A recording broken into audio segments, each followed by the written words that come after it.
Hello everyone, आपको मैंने last class बताया था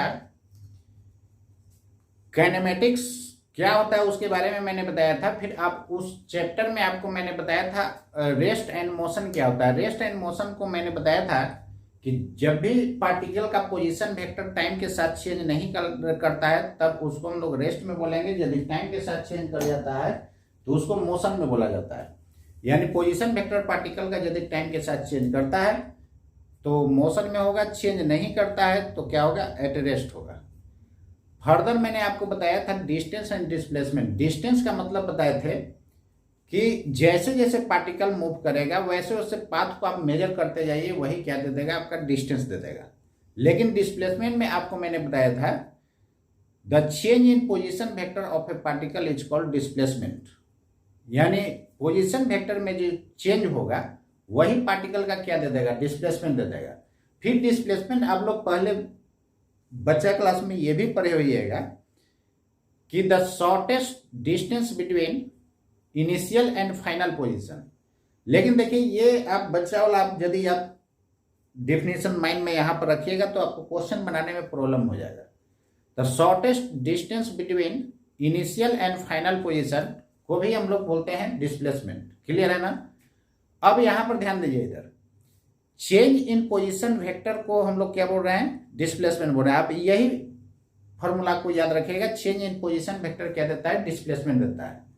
इससे क्या होगा कि क्वेश्चन आपको बनाने में आसानी होगा। क्लियर है ना।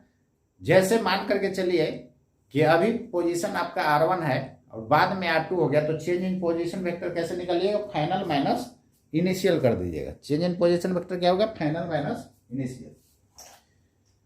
और लास्ट वीडियो लेक्चर में मैंने ये भी देखा था कि जब भी कोई पार्टिकल जो है स्ट्रेट लाइन पर मूव कर रहा है और उसका वेलोसिटी का डायरेक्शन चेंज नहीं हो रहा है तो डिस्टेंस और डिस्प्लेसमेंट का मैग्नीट्यूड सेम होता था। Otherwise distance is always greater than displacement.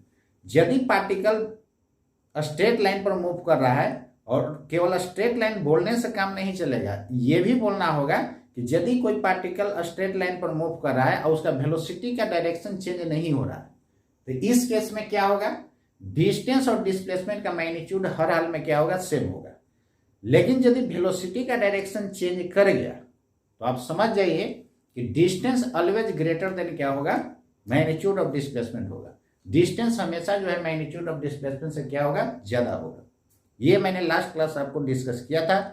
चलिए आज आगे आपको मैं बताने जा रहा हूं। पहले एक क्वेश्चन आप देख लीजिए, और आपको ये भी बात उसमें बताए थे कि डिस्टेंस जो होता है पाथ पे डिपेंड करता है, लेकिन डिस्प्लेसमेंट पाथ पे डिपेंड नहीं करता है। डिस्प्लेसमेंट इनिशियल और फाइनल पोजीशन पर केवल डिपेंड करता है, लेकिन डिस्टेंस पाथ पर डिपेंड करता है, इनिशियल और फाइनल पोजीशन पर भी डिपेंड करता है। ये आपको कंफ्यूजन होता है कि डिस्टेंस इनिशियल और फाइनल पोजीशन पर डिपेंड करेगा कि नहीं। आप खुद समझिए, डिस्टेंस जो होता है पाथ पे डिपेंड करता है तो उसका इनिशियल और फाइनल पोजीशन क्या है, हवा में होगा कि उसी पाथ पर होगा, उसी पाथ पर होगा। तो इसलिए बोला जाता है कि डिस्टेंस जो है इनिशियल और फाइनल पोजीशन पर भी डिपेंड करता है और पाथ पर भी डिपेंड करता है। लेकिन डिस्प्लेसमेंट जो होता है पाथ पर डिपेंड नहीं करता है, पार्टिकल कैसे गया उससे उसको मतलब नहीं होता है, उसको इनिशियल और फाइनल पोजीशन से केवल मतलब होता है। तो इनिशियल और फाइनल पोजीशन पर केवल डिपेंड करता है। जैसे देखिए question,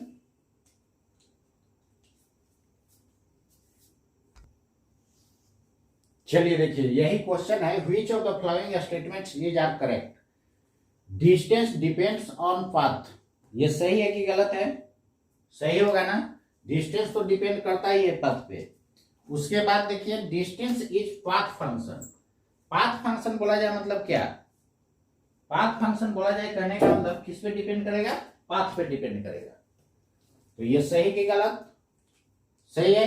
but displacement is point function. Displacement क्या होता है, पॉइंट फंक्शन। पॉइंट फंक्शन कहने का मतलब इनिशियल और फाइनल पोजीशन पर केवल डिपेंड करेगा, पाथ पे डिपेंड नहीं करता है। डिस्प्लेसमेंट डिस्टेंस ग्रेटर देन और equal to magnitude of displacement, ये तो होता ही है। डिस्टेंस ग्रेटर कब होगा, जब वेलोसिटी का डायरेक्शन चेंज कर जाएगा। इक्वल कब होगा, जब स्ट्रेट लाइन पर वेलोसिटी का डायरेक्शन चेंज नहीं करता है और स्ट्रेट लाइन मोशन है तो क्या हो जाएगा,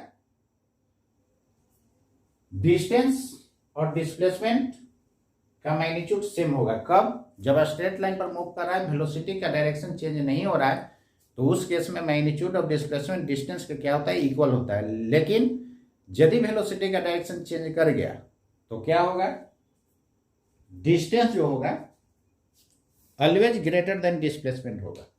क्लियर है? Displacement depends on path followed by A particle. ये पाथ पर तो डिपेंड करता नहीं है, इनिशियल और फाइनल पोजीशन पर डिपेंड करता है। डिस्प्लेसमेंट और डिस्टेंस का रेशियो लेस देन 1 और इक्वल टू 1, सही है? क्लियर है ना? क्योंकि डिस्टेंस जो है डिस्प्लेसमेंट से बड़ा होगा और बहुत होगा तो इक्वल होगा, इक्वल होगा तो 1 के बराबर, और बड़ा होगा तो क्या होगा, न्यूमरेटर का में डिनोमिनेटर जाता है तो क्या होगा, लेस देन 1 हो जाएगा। फर्दर क्या कहता है कि displacement can be positive, negative और जीरो। आप याद रखिएगा, दुनिया का कोई भी वेक्टर होगा वो पॉजिटिव भी हो सकता है, निगेटिव भी हो सकता है, जीरो भी हो सकता है। क्लियर है ना? तो डिस्प्लेसमेंट क्या होता है, वेक्टर क्वांटिटी होता है, तो ये मे भी पॉजिटिव, निगेटिव और जीरो। क्लियर है? जी ऑप्शन को देखिए, distance can never be negative, distance तो निगेटिव होता नहीं है। क्लियर है ना? तो ये भी सही है। तो यहां पर देखिए आपको कौन सा स्टेटमेंट सही है उसको आपको सिलेक्ट करना था। तो डिस्टेंस डिपेंड्स ऑन पाथ, सही है। डिस्टेंस इज पाथ फंक्शन, मतलब कि डिस्टेंस किस पे डिपेंड कर रहा है, पाथ पे। But displacement is point function, displacement किस पे डिपेंड करता है, इनिशियल और फाइनल पोजीशन पर। डिस्टेंस कहता है कि डिस्प्लेसमेंट के मैग्नीट्यूड से या तो बड़ा होगा या इसके इक्वल होगा। Displacement depends on path followed by A particle, displacement का मैग्नीट्यूड और डिस्टेंस से यदि डिवाइड करते हैं तो लेस देन और इक्वल टू क्या होगा, 1 होगा। Displacement can be positive, negative और जीरो, सही है। कोई भी वेक्टर क्वांटिटी पॉजिटिव, निगेटिव और जीरो होता है। वेक्टर निगेटिव कहने का मतलब डायरेक्शन उसका जस्ट क्या हो गया, opposite. Distance can never be negative, distance कभी निगेटिव नहीं होता है। क्लियर है ना? तो इस टाइप का क्वेश्चन जैसे देखिए, कोई भी इतना जो करेक्ट ऑप्शन है कोई एक उठा करके डाल देगा सिंगल करेक्ट में, और वही ऑप्शन क्या हो जाएगा, सही हो जाएगा। इस सही ऑप्शन में से एक ऑप्शन को डाल देगा, बाकी सब रॉन्ग ऑप्शन दे देगा, कहेगा कौन सा स्टेटमेंट सही है, तो सिंगल करेक्ट क्वेश्चन बन जाएगा। तो इसलिए जो भी हम दे रहे हैं मोर देन 1 करेक्ट दे रहे हैं, और जी ऑप्शन तक दे रहे हैं। आपको एग्जाम में जो है डी ऑप्शन तक ही रहेगा। तो एक ही क्वेश्चन को हम कई बार क्यों लिखा है, जितना भी इससे रिलेटेड पॉइंट्स था सब इसी में मैंने डाल दिया। तो मेरा क्वेश्चन थ्योरी कॉपी में रखिएगा और उसको बारी बारी प्रैक्टिस कीजिएगा। ये बहुत इंपॉर्टेंट क्वेश्चन है, इसलिए इसको ध्यान में रखना है। थ्योरेटिकल क्वेश्चन आएगा डिस्टेंस और डिस्प्लेसमेंट से, तो इससे बाहर नहीं आएगा। ठीक है? यहां तक चलिए, एक इस टाइप का क्वेश्चन आप देखिए, ये भी इंपॉर्टेंट है, इसको माइंड में रखिएगा।